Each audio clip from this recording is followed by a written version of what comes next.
ஐயனார் துணை சீரியல்ல நிலா, சோழன், சேரன் இவங்க 3 பேருமே ஃப்ளைட்டில் பீகார் போகலான்னு சொல்லி பிளான் பண்ணுறாங்க.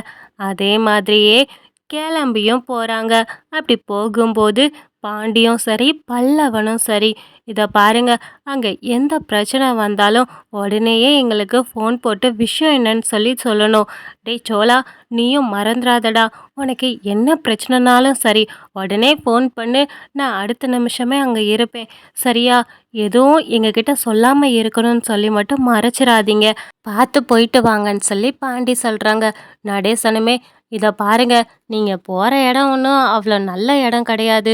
எல்லாருமே கொஞ்சம் மோசமாக தான் இருப்பானுங்க அவனுங்க எல்லாம். அதனால் பார்த்து பக்குவமாக தான் நடக்கணும்.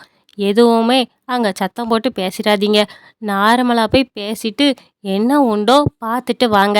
இல்லையா அந்த பிள்ளைய மட்டும் தனியாக கூப்பிட்டுட்டு ஒழுங்காக அங்கேருந்து சீக்கிரமாகவே கிளம்பி வந்துடுங்க. சரியா? அப்படின்னு சொல்லி தான் அனுப்புகிறாங்க.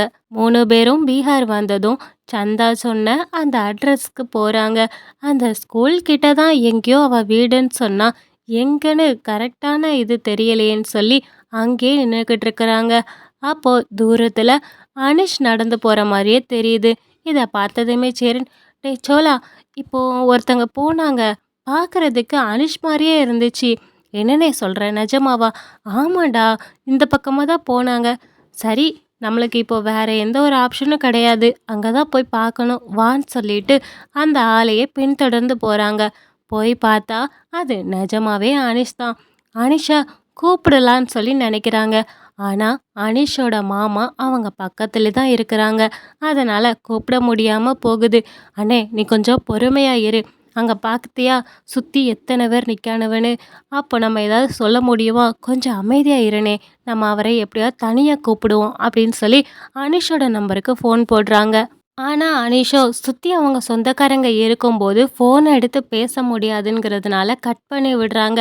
இதை கவனிச்சதுமே சேரன், என்னடா இப்படி ஃபோனை கட் பண்ணி விடுறான் அனிஷு? ஆமாம், அங்கே பார்த்தியா சுற்றி ரவுடி பசங்களாக இருக்கிறாங்க, அப்புறம் எப்படி அவர் எடுப்பார்? தனியாக வந்து கண்டிப்பாக கூப்பிடுவார் அப்படின்னு சொன்னதுமே ஒரு 10 நிமிஷத்தில் அனிஷ் தனியாக வந்துட்டு கால் பண்ணுறாங்க. என்ன பையா, என்னாச்சுன்னு சொல்லி கேட்குறாங்க. இல்லை அனிஷு, நாங்கள் உன்னை பார்த்தோம். என்ன சொல்கிறீங்க? நான் இங்கே பீகார்லலாம் இருக்கேன். நீங்கள் எப்படி என்னை பார்த்துருக்க முடியும்? ஆமாம், நிஜமாக தான் நான் உன்னை பார்த்தேன். அப்போது நீங்கள் இங்கே வந்திருக்கீங்களா? ஆமாம். என்ன பையா சொல்கிறீங்க? ஒரு வார்த்தை என்கிட்ட சொல்லியிருக்கலாம்ல. நீங்கள் இங்கே வந்திருக்கீங்கன்னு தெரிஞ்சால் உங்களை கொன்னே போட்டுருவாங்க. எல்லாரும் அவ்வளோ கொலவெறியில் இருக்காங்க பையா. ஏன் பையா இவ்வளோ ரிஸ்க் எடுக்கிறீங்க? நான் தான் கொஞ்சம் மனசை மாற்றி சந்தாவை கூப்பிட்டு வரேன்னு சொல்லியிருந்தேன்ல. எதுக்கு பையா நீங்கள் எல்லாரும் வந்தீங்க? அப்படின்னு சொல்லி கோவப்படுறாங்க. இல்லை அனிஷு, சந்தா அன்னைக்கு கால் பண்ணி ரொம்பவே அழுதுச்சு. அதுவும் கல்யாணம் தள்ளி போயிருக்க விஷயத்த சொல்லிச்சு. இப்போது திடீர்னு கல்யாணம் எதுவும் வச்சுட்டாங்கன்னா சந்தா பாவம் தானே. அதனால தான் நாங்கள் வந்துட்டோம் அப்படின்னு சேரன் பேசிக்கிட்டு இருக்காங்க. உடனே சோழன், ஏனே குடுனே, வளவலன்னு பேசாம எதுக்கு வந்தோமோ அதை சொல்லு அப்படின்னு சொல்கிறாங்க. இதை கேட்டதுமே அனிஷ் ப்ரோ, என்ன விஷயம், என்ன, எதுக்காக நீங்கள் வந்திருக்கீங்க அப்படின்னு சொல்லி கேட்குறாங்க. அதுக்கு சேரணுமே, நாங்கள் உங்கள் வீட்டில் எல்லாரையும் பார்த்து பேசணும், அதுக்கு நீங்கள் தான் ஏற்பாடு பண்ணணும்னு சொல்கிறாங்க. இதை கேட்டதுமே அனிஷ், என்னது, நான் பேசணுமா? அதுவும் நீங்கள் எல்லாரும் வந்திருக்கீங்கன்னா உங்கள் எல்லாத்தையும் பார்த்தா அவங்க சுட்டு கொன்றுவாங்க பார்த்த இடத்துலையே. இதெல்லாம் வேணாம் பையா, நீங்கள் கிளம்புங்கன்னு தான் மறுபடியும் சொல்கிறாங்க. ஆனால் சேரனும் சரி, சோழனும் சரி, இவ்வளோ தூரம் வந்தாச்சு, அதுவும் நிலாவும் வேற கூட இருக்காங்க, நாங்கள் 3 பேருமே பேசி பார்க்குறோம் அப்படின்னு சொல்கிறாங்க. அதுக்கு அனிஷுமே, சரி, அப்போது இதுக்கு மேலே உங்கள் இஷ்டம்தான் அப்படின்னு சொல்கிறாங்க. உடனே ஃபோனை வச்சதும் வீட்டுக்கு நம்ம நிலா, சேரன், சோழன் 3 பேருமே வராங்க. இவங்க 3 பேரையும் பார்த்ததுமே அந்த சந்தாவை கட்டிக்க போகிற மாமங்காரே ரொம்பவே துள்ளுறான். ஏய், இவன் தானே, இவன் தானே நம்ம அங்கே பார்த்தோம், இந்த துஷ்டன் ஏன் இங்கே வரான் அப்படின்னு சொல்லிட்டு துப்பாக்கி எடுத்துட்டு நிற்கிறாங்க. இதை பார்த்ததும் சந்தாவோட அப்பா அம்மா, டேய் கொஞ்சம் சும்மா இருங்கடா, அவங்க எதுக்கு வந்திருக்காங்கன்னு கேட்போம் அப்படின்னு சொல்கிறாங்க. அதே மாதிரியே உள்ளே கூப்பிட்டு போய் 3 பேரையும் உட்கார வச்சு பேசுகிறாங்க. அப்போது அவங்க எல்லாருமே பொறுமையாக தான் பேசிக்கிட்டு இருக்காங்க. நம்ம சேரனும் அதுக்கப்புறம் சோழனும் நடந்த எல்லாத்தையுமே சொல்கிறாங்க. அதை கேட்டுட்டு சந்தாவை எல்லாருமே சேர்ந்து முறைக்கிறாங்க. இவா படிக்கிறேன், நான் அங்கே போய் வேலை பார்க்குறேன்னு சொல்லிட்டு அங்கே போய் இப்படி காதல் பண்ணிக்கிட்டு இருந்தாளா அப்படின்னு சொல்லி சந்தாவை தான் அடிக்கிறாங்க. இதை பார்த்ததுமே சேரன், இல்லை இல்லை, அவன் மேலே எந்த தப்பும் கிடையாது, நீங்கள் சந்தாவை எதுவும் பண்ணாதீங்க அப்படின்னு சொல்கிறாங்க. இதை பாருங்க, அது நடந்தது எல்லாமே நடந்ததாகவே இருக்கட்டும், நாம் அதை ஒன்றுமே பண்ண முடியாது. ஆனால் இனிமேல் இந்த மாதிரி வீட்டு பக்கமோ சந்தாவை பார்க்குறத வச்சுக்கிடாதீங்க. ஏன்னா சந்தாவுக்கும் இதோ நிற்கிறாங்கல்ல அவங்களுக்கும் தான் கல்யாணம் நடக்க போகுது. இதுதான் எங்கள் குல வழக்கமும் சரி, நாங்கள் இங்கேருந்து அசலுக்கெல்லாம் பொண்ணு கொடுக்க மாட்டோம் அப்படின்னு ரொம்ப பேசுகிறாங்க. இதை கேட்டதுமே சேரன் ரொம்பவே மன்னிப்பு கேட்டு, இதை பாருங்க, அவள் இங்கே இருந்தால் நல்லா இருக்க மாட்டேன்னு சொல்கிறா, அது மட்டும் இல்லாமல் அவளுக்கு பிடிக்காத கல்யாணத்தை எதுக்காக நீங்கள் நடத்தி வைக்கிறீங்க, அதெல்லாம் வேணாம் அப்படின்னு சொல்லி எவ்வளவோ பேசி பார்க்குறாங்க. ஆனால் கேட்குற மாதிரியே இல்லை.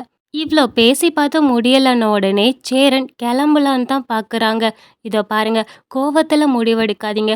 சந்தாவுக்கு பிடிக்கலைன்னா இந்த விஷயத்த பண்ணாதீங்க. அவளுக்கு பிடிச்ச மாதிரி வேற ஒரு வாழ்க்கையாவது அமைச்சு கொடுங்க அப்படின்னு சொல்லிட்டு கிளம்புறாங்க. இதை பார்த்ததுமே சந்தா கண்ணீரோட ஓடி வந்து சேரனை எல்லாரும் முன்னாடியும் கட்டி பிடிச்சிட்டு நிற்கிறாங்க. இதை யாருமே எதிர்பார்க்கல. என்னடா இந்த பொண்ணு எல்லாரும் முன்னாடியுமே இப்படி சேரனை கட்டி பிடிச்சிட்டு இருக்காளே, அப்புறம் இவளை எப்படி நம்ம கட்டிக்கிடுது அப்படின்னு சொல்லி அந்த மாமன்காரனும் ரொம்பவே கோவப்படுறாங்க. இப்படி குடும்பமானத்தையே வாங்கிட்டாளேன்னு சொல்லிட்டு சந்தாவை எல்லாரும் அடிக்க போறாங்க. அப்போ சேரன் தடுத்து, இதை பாருங்க, இதுக்கு மேலே நீங்க சந்தாவை அடிக்கிறத என்னால் பார்த்துக்கிட்டு இருக்க முடியாது. எனக்கு சந்தா வேணும், அவன் மட்டும்தான் வேணும். நான் வேற நகையோ பணமோ எதுவுமே உங்ககிட்ட இருந்து நான் எதிர்பார்க்கல. எனக்கு சந்தா மட்டும் வேணும், நான் இங்கேருந்து கூப்பிட்டு போகிறேன் அப்படின்னு சொல்கிறாங்க. இதை கேட்டதுமே, இதை பாரு, நான் அவளை கட்டிக்கிடுவேன், இல்லைன்னா வெட்டினாலும் போடுவேனே தவிர உன் கூட நான் அனுப்பி வைக்க மாட்டேன் அப்படின்னு சொல்லிட்டு எல்லாரும் சேர்ந்து சுத்து போடுறாங்க. இதை பார்த்த சோழன், அண்ணே நான் ஒன்று சொல்லுவேன், நீ கேட்பியா அப்படின்னு சொல்லி கேட்குறாங்க. என்னடா இந்த மாதிரி நிலைமையில கேட்குற, என்ன? இல்லைண்ணே, நான் சொல்கிறத நீ கேட்பியா? சரி கேட்குறேன், சொல்லு. இந்தானே அப்படின்னு சொல்லிட்டு சோழன் அவங்க பாக்கெட்ல இருந்து ஒரு தாலியை கையில் எடுத்து கொடுக்குறாங்க. இதை பார்த்ததுமே, என்னடா சொல்கிற? ஆமாம், நாம் இங்கேருந்து சந்தாவை வெறுமனையாக கூப்பிட்டு போகிறத விட தாலி கட்டி உங்கள் மனைவியாக கூப்பிட்டு போனால் தான் நல்லாயிருக்கும், கட்டுங்க அப்படின்னு சொல்கிறாங்க. சேரன் ரொம்பவே தயங்குறாங்க. இதை பார்த்ததுமே நிலா, அண்ணே சோழன் சொல்கிறது ரொம்ப ரொம்ப நல்லது தான், அதுதான் சரியானதும் கூட, நீங்கள் தாலியை கட்டுங்கண்ணே அப்படின்னு சொன்னதுமே சேரனும் தாலியை வாங்கி சந்தா கழுத்தில் கட்ட போகிறாங்க. அண்ணே நீ கட்டுனே தாலியை உன்னை எவன் வெட்டுறான்னு நான் பார்க்குறேன் அப்படின்னு சோழன் எல்லாத்தையும் எதிர்த்து நிற்கிறாங்க. இங்கே நம்ம சேரனும் சந்தாவும் ஒரு நல்லபடியாக கல்யாணத்தை பண்ணி முடிக்கிறாங்க. இதை பார்த்ததுமே அந்த மாமங்காரனுக்கு வயிறு எரியுது. எப்படியாவது சந்தாவை ஏதாவது பண்ணிடலான்னு சொல்லி நினச்சான். ஆனால் அவன் நினப்பில் மண்ணு விழுந்த மாதிரி ஆகிடுச்சு. சரி, உங்களுக்கு இந்த வீடியோ பிடிச்சிருந்தா லைக், ஷேர், கமெண்ட் பண்ணுங்கள். தேங்க்யூ ஃபார் வாட்சிங்.